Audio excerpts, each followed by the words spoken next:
ऋषभदेव जी ने वन की अग्नि में देह को भस्म करके अपना शरीर त्याग कर दिया। उसके बाद यहाँ चक्रवर्ती सम्राट हुए महाराज भरत, ऋषभदेव जी के पुत्र। वो हमारी संस्कृति में 3 भरत बड़े महान हुए हैं, एक सतयुग में, एक त्रेता युग में और एक द्वापर में। कौन कौन भरत हुए हैं? एक हुए ऋषभदेव जी के पुत्र भरत, एक हुए कैकेयी माता के पुत्र भरत और एक हुए शकुंतला के पुत्र भरत। 3 राम हुए हमारे यहां विशेष। एक हुए हैं श्री परशुराम सतयुग में, एक हुए हैं श्री राम त्रेता युग में और एक हुए हैं बलराम द्वापर में। तो 3 राम हैं और 3 ही भरत हैं। और इन प्रताप, अच्छा 3 भरत में एक कर्म योगी, एक ज्ञान योगी, एक भक्ति योगी। तीनों भरत बड़े विलक्षण हैं। और ये जो ऋषभदेव जी के पुत्र भरत है, ये तो इतने प्रतापी हैं कि इन्हीं के नाम से इस भरत वंश, इस भूमि का नाम भरतखंड पड़ गया। भरतखंड नाम जो पड़ा वो उन्हीं के नाम से पड़ा। बड़े प्रतापी राजा हैं। इन्होंने कई हजार वर्षों तक राज्य किया और बाद में इनके मन में विरक्ति आ गई कि बेकार है ये राज सुख भोगना, इसको सबको छोड़ के भगवान के भजन में लग जाना चाहिए। तो अपने पुत्र सुमति को राजा बना करके और भरत जी महाराज वन में चले गए। गंडकी नदी के तट पर एक छोटी सी पर्णकुटी बना ली और पुलहस्त आश्रम के पास में ही वही भजन करने लगे। ये कथा आप लोगों ने सुनी होगी। तो भरत जी महाराज एक दिन संध्या कर रहे थे, पानी में खड़े होके एक हिरण पानी पीने आया। हिरणी थी, गर्भिणी थी और उसका गर्भ काल नजदीक था, प्रसव काल नजदीक था। कोई सिंह ने दहाड़ मारी तो सिंह की दहाड़ सुन के वो डर गई। उसने नदी पार करने के लिए छलांग लगाई तो नदी तो चौड़ी थी, पार नहीं हो पाई, पर इतना जोर लगाया कि उसका प्रसव हो गया। वो बच्चे का जन्म हुआ तो वो पानी में बहने लगा। भरत जी को बड़ी दया आ गई और उठा लाए, ला करके उसको स्वस्थ किया, अपनी कुटिया में रखा। देखो, दया करना तो बहुत अच्छी बात है। आजकल कई लोग कहते हैं अरे महाराज जी दया ही दुख का कारण है, ऐसा लोग कहते हैं ना। बोले दया दुख का हो, ऐसा कई बार होता भी है कि दया करो परेशानी मोल लो। कई बार हमारे साथ ऐसा हुआ, जब पहले हम अपने अकेले चलते थे भोपाल, गाड़ी चल रहे, रात में जा रहे, किसी ने हाथ दिया, हमने रोक लिया कि चलो भैया कोई परेशान है। वो गाड़ी में बैठ के फिर कोई परेशान करने लग जाए। तो दया कई बार ऐसे कारण बन जाता है।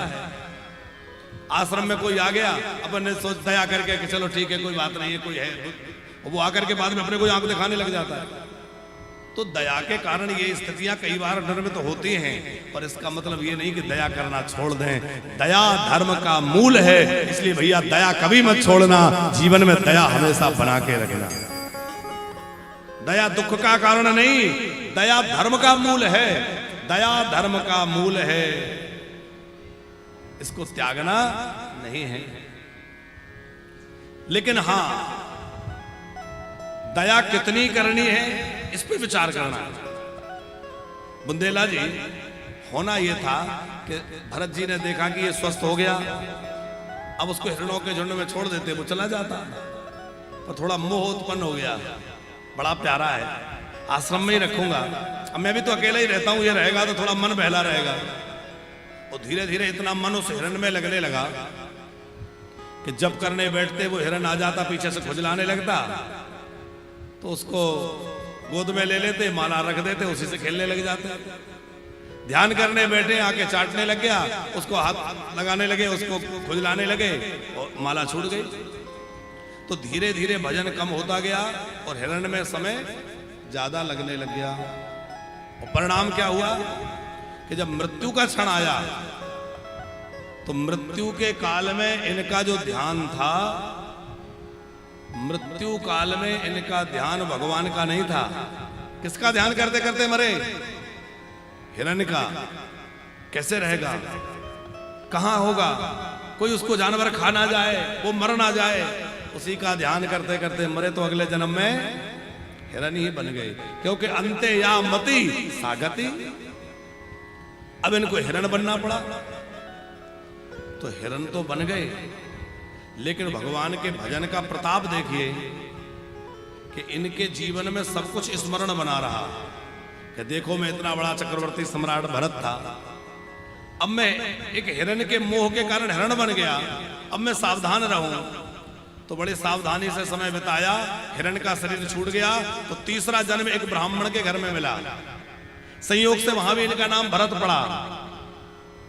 पिताजी ने खूब पढ़ाना चाहा, थोड़े बड़े हुए, पिताजी पढ़ा पढ़ा के थक गए, पर इन्होंने कभी कुछ पढ़ के याद करके ही नहीं सुनाया। क्यों? इनको पूर्व जन्म की सारी बातें याद हैं, और फिर उससे कई चक्कर में फंस ना जाऊं, तो बड़े सावधान रहते हैं और मौन रहते हैं, ज्यादा किसी से बात नहीं करते, पूरी तरह से ध्यान मग्न रहते, भगवान में ध्यान लगा रहता है। कौन क्या कह रहा है, क्या कर रहा है, इस बात से इनको कोई फर्क नहीं पड़ता, मन भगवान में लगाए रहते हैं। तो घर वालों ने तो ये समझ लिया कि तो जड़ बुद्धि है, मूर्ख है, तो नाम ही पड़ गया जड़ भरत। नाम तो था भरत, पर बोले जड़ है तो क्या नाम पड़ गया? जड़ भरत। पिताजी की मृत्यु होने के बाद भाई लोग तो ज्यादा कुछ नहीं कहते थे, पर भाभियों को सहन नहीं होता था। काम धंधा कुछ करता नहीं, वो खाने में सबसे आगे, तो घर वाले लोग बड़ा विरोध करने लगे। काम धंधे में लगाए तो काम ठीक से करें नहीं, घर से निकाल दिया। कभी खेतों में लगाया तो ना खेतों में काम ठीक से किया, ना कहीं बसो निकाल दिया। इनके मन में तो एक ही भाव है, आपने अपना बनाया मेहरबानी। बड़ा सुंदर भाव है, सब लोग गुनगुन। अच्छा, कौन कौन भगवान का बनना चाहते हैं? सब चाहते हैं भगवान हमें अपना बना ले, तो भगवान से जरा पुकार लगाइए कि आपने अपना बनाया मेहरबानी आपकी।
अपने ही चरणों लगाया। मेहरबानी आपकी, अपना बनाया मेहरबानी आपकी। शीश को हीरा बनाया, शीश को हीरा बनाया। मेहरबानी आपकी, आपने अपना बनाया। मेहरबानी आपकी, आपने अपना बनाया मेहरबानी आपकी।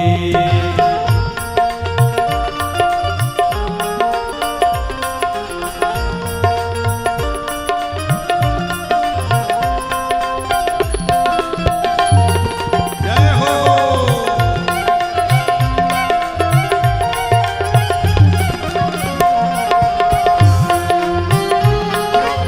श्री राधे।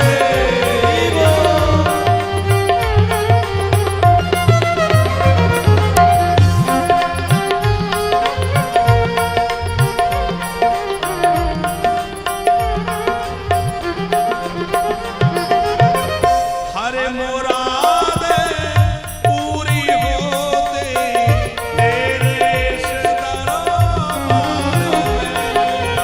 हर मुरादें पूरी होती तेरे इस दरबार में।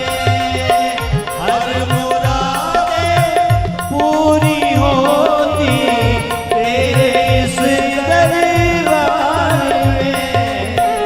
हर जुबां पर आज गोविंद, हर जुबां पर आज गोविंद है कहानी आपकी। आपने अपना बनाया मेहरबानी आपकी। शीश को हीरा बनाया, शीश को हीरा बनाया मेहरबानी आपकी, आपने अपना बनाया। मेहरबानी आपने अपना बनाया मेहरबानी आपकी।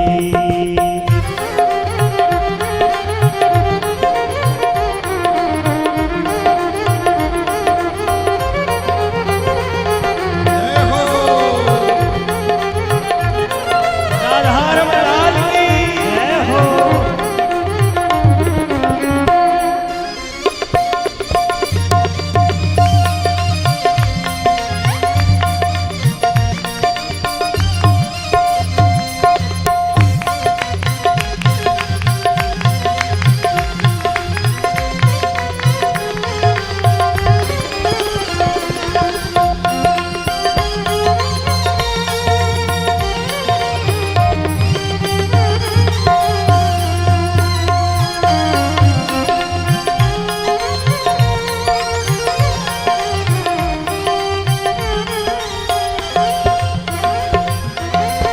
दिल से चाहते हैं तुम्हें हम, कैसे भूलेंगे भला। दिल से चाहते हो कैसे भूलेंगे भला। तुम्हें हम कैसे भूलेंगे भला। दिल से चाहते हैं तुम्हें हम कैसे भूलेंगे भला।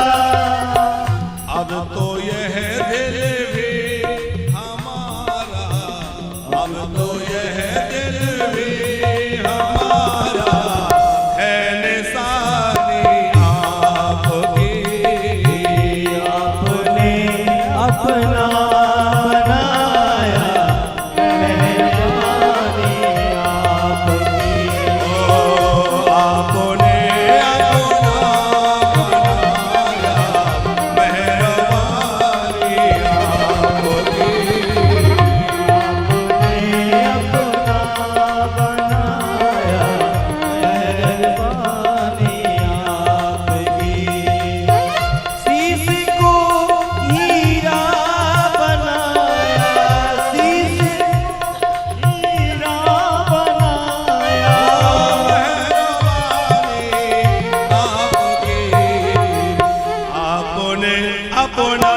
बनाया मेहरबानी आपकी।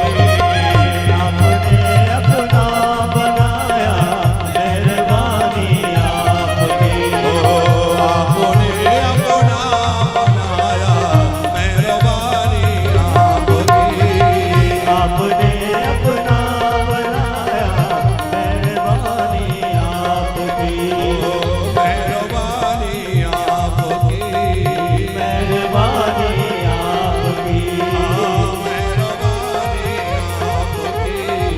मेहरबानी आपकी।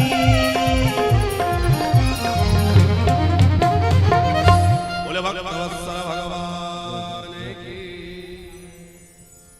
श्री भरत जी महाराज बस इसी भाव से मन में भजन करते रहते कि प्रभु हम तो बस आपके हो गए हैं। दुनिया हमें पागल कहे, जड़ कहे, मूर्ख कहे, हमें क्या फर्क पड़ता है। मौन बने रहते हैं, कभी किसी से कुछ बोलते नहीं है। जो कोई जिस काम में लगा दे उसमें लग जाते हैं। जो मिल जाए बस उसी को पाके प्रसन्न रहते हैं। रूखा सूखा बासा कूसा जो मिल जाए। पर घर वालों ने घर से निकाल दिया। बुंदेला जी जंगल में घूम रहे थे ये, तो वहां इन्हें डाकुओं ने पकड़ लिया। क्यों? उन्हें एक मनुष्य की बलि देना था और कोई मिला नहीं। ये मिल गए महाराज जी, बढ़िया हट्टे कट्टे मोटे ताजे, बोले इन्हीं की बलि चढ़ा दो। वो क्या जाने कि ये कोई सिद्ध महापुरुष है।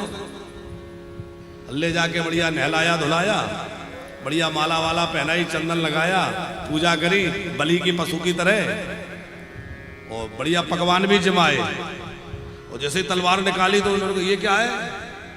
बोले महाराज जी मालपुआ फ्री के नहीं थे। अब जैसे वो सब सेवा स्वीकार करी, ये भी करो। सिर झुका के बैठ गए, भैया ठीक है।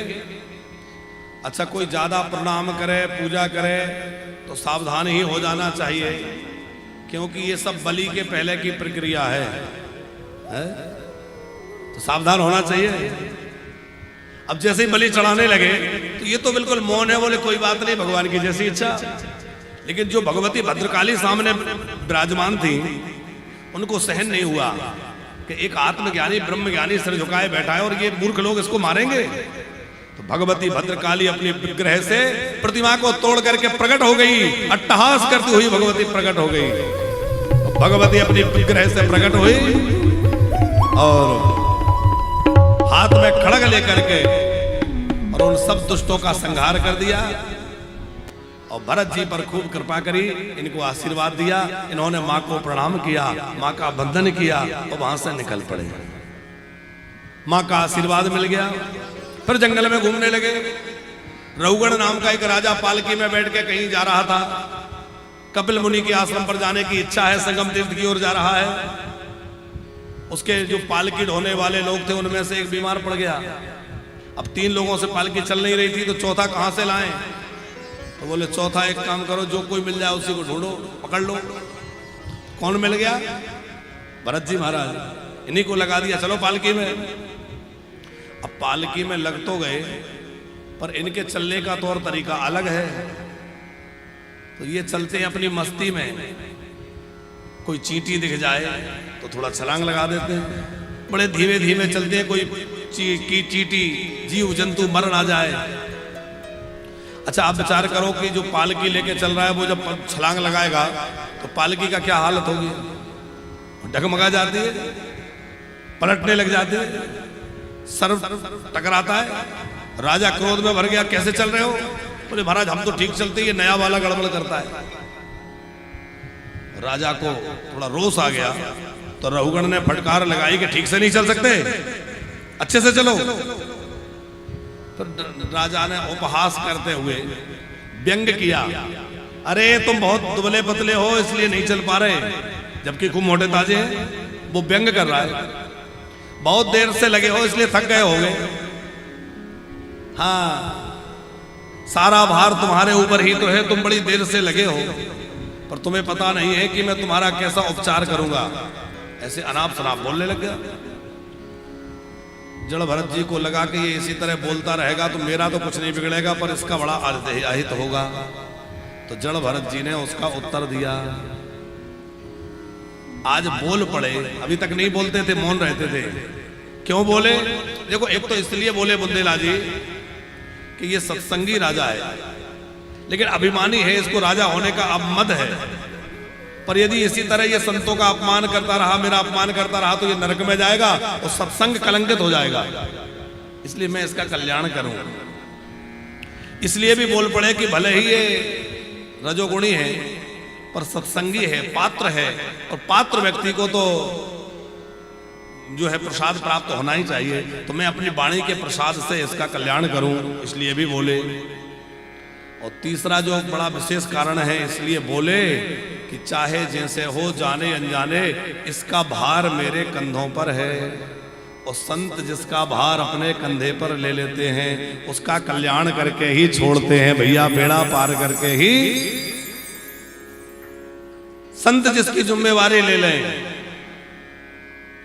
उसका कल्याण निश्चित कर दे। अच्छा, संतों के स्वभाव में यह होता है, कोई उनकी शरण ना भी ले तब भी वो सबके कल्याण की भाव नहीं रखते, किसी प्रकार सबका कल्याण हो जाए।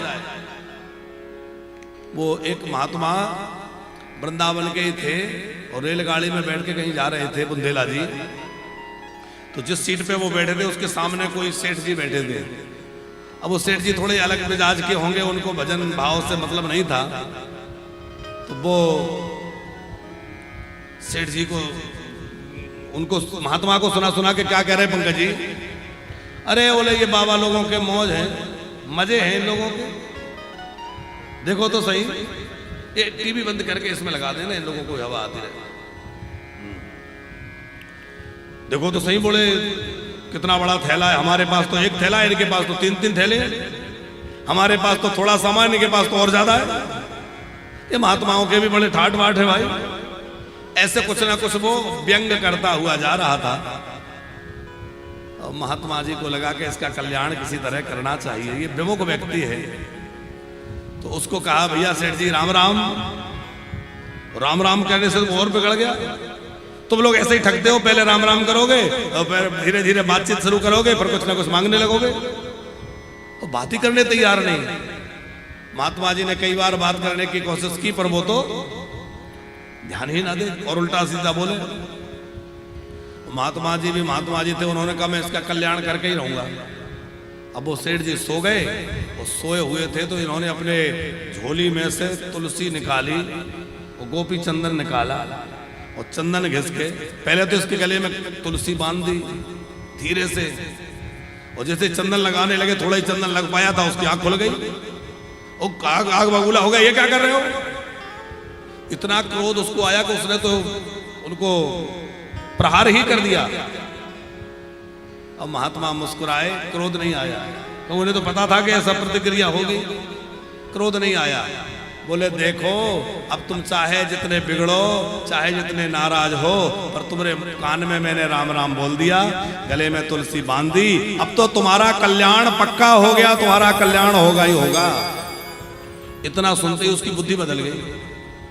अरे मैं तो इनके साथ ऐसा व्यवहार कर रहा हूं, मैं तो इनके साथ गाली गलौज कर रहा हूं, मारपीट तक पर उतर आया, तो ये मेरे कल्याण की बात सोच रहे हैं।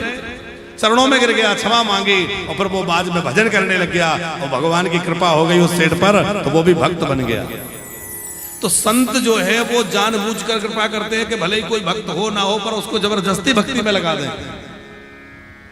तो भरत जी महाराज बोल पड़े, वो क्या बोले कि तुयोदितं व्याक्तिमति प्रलब्धम वर्तुर समेस्याद्यदवीरभारा गन्तुर यदि स्याधिगम्य मत्वा पीवेति रासो न भेदां प्रवाद।